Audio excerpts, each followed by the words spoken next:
My dear student, আজকে আমি asymptotic নোটেশনের big ওর notation নিয়ে কথা বলবো। তো বিগ ওর নোটেশনটাকে আপার বাউন্ডও বলা হয়।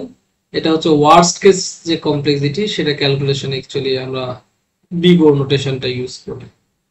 তো অ্যাকচুয়ালি আমাদের রিয়েল লাইফ একটা এক্সাম্পল দেখি। সেই এক্সাম্পলটা হচ্ছে searching for a name in a phone বুক। একটা ফোন বুক থেকে আমরা একটা নাম সার্চ করব। দেখেন বলা হচ্ছে যে suppose you are searching a specific name, আপনি একটা স্পেসিফিক নাম সার্চ করছেন in a randomly arrange phone book, এবং এই ফোন বুকের নামগুলো র্যান্ডমলি অ্যারেঞ্জ করা আছে, এবং এই ফোন বুকে কতগুলো নাম আছে উইথ এন নেমস, তাহলে কত এন সংখ্যক হচ্ছে নাম আছে। তাহলে আমাদের সার্চ করতে হবে একটা স্পেসিফিক নেম। তাহলে আমাদের যে ফোন বুকটা আছে ফোন বুকে এন সংখ্যক মানুষের হচ্ছে নাম আছে, সেখান থেকে একটা স্পেসিফিক নাম সার্চ করতে হবে। এই যে একটা দেখেন সার্চিং যে একটা টেকনিক, এখান থেকে আমরা বিগ ও নোটেশনটা কিভাবে ইউজ করতে পারি। যে বলা হচ্ছে যে in the worst case complexity বা worst case you might have check every name one by one, যেটাকে আমরা লিনিয়ার সার্চ বলি, which takes order of N times. মনে করেন এন সংখ্যক মানুষ আছে এই ফোন বুকে, এখন এন মানে আমরা ধরে নিলাম যে 500।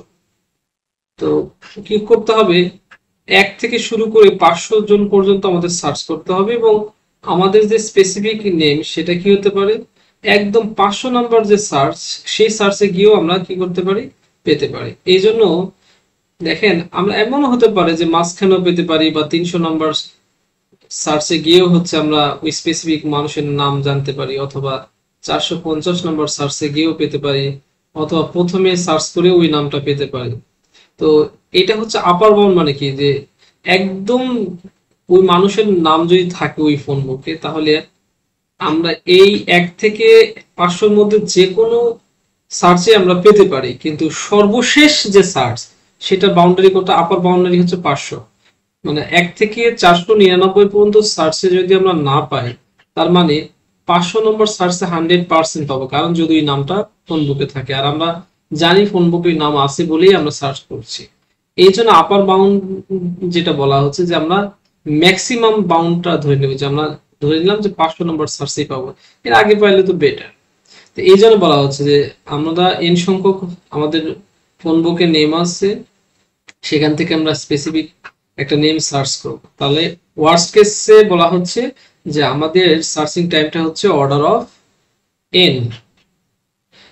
If the name were sorted, এবং এই নামটা যদি র্যান্ডমলি না থেকে সর্টেড থাকতো, you could use binary search which takes order of binary log N Times.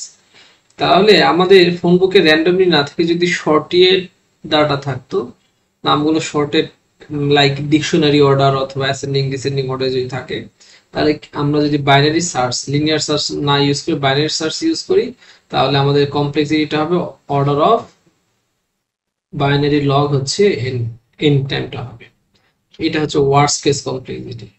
তো রিয়েল লাইফ সিনারিও বা রিয়েল লাইফ যে অ্যানালজি সেটা দেখেন, a security guard checking all visitors in a stadium. একটা স্টেডিয়ামে সিকিউরিটি গার্ড যতগুলো ভিজিটরস আছে সবাইকে চেক করছে। তাহলে ওয়ার্স্ট কেসে কি হবে, চেকিং এভরি সিঙ্গেল পারসন। মনে করেন একটা স্টেডিয়ামে 200 পিপল আসছে, এখন সিকিউরিটি গার্ড কি করবে, এই 200 জন পিপলকে সে চেক করবে। তাহলে এর টাইম কমপ্লেক্সিটি কত হবে, মনে করেন অর্ডার অফ 200। এখন এই 200টা বিভিন্ন ইউনিট হতে পারে, মিলি সেকেন্ড হতে পারে, ন্যানো সেকেন্ড হতে পারে, মিনিট হতে পারে, আওয়ার হতে পারে। মানে ভিজিটর যে সিকিউরিটি গার্ড আছে সেই সিকিউরিটি গার্ড মনে করেন পার পারসনকে 1 মিনিট করে চেক করছে। তাহলে 200 জন থাকলে কি হবে, অর্ডার অফ 200 মিনিট, এটাই হবে টাইম কমপ্লেক্সিটি। সো আমরা সবসময় ম্যাক্সিমামটা, আপার বাউন্ডটা, লোয়ার বাউন্ড আপার বাউন্ড আমরা সবসময় কি করব, অর্ডার অফ এন যখন বলা হবে বা অর্ডার যখন বা বিগ ও নোটেশন যখন হবে, তখন আমরা সবসময় কি করব, আপার বাউন্ডারিটাই আমরা কমপ্লেক্সিটি হিসেবে ধরে নিই। সো আশা করি আপনারা বুঝতে পেরেছেন। Thank you for watching my video.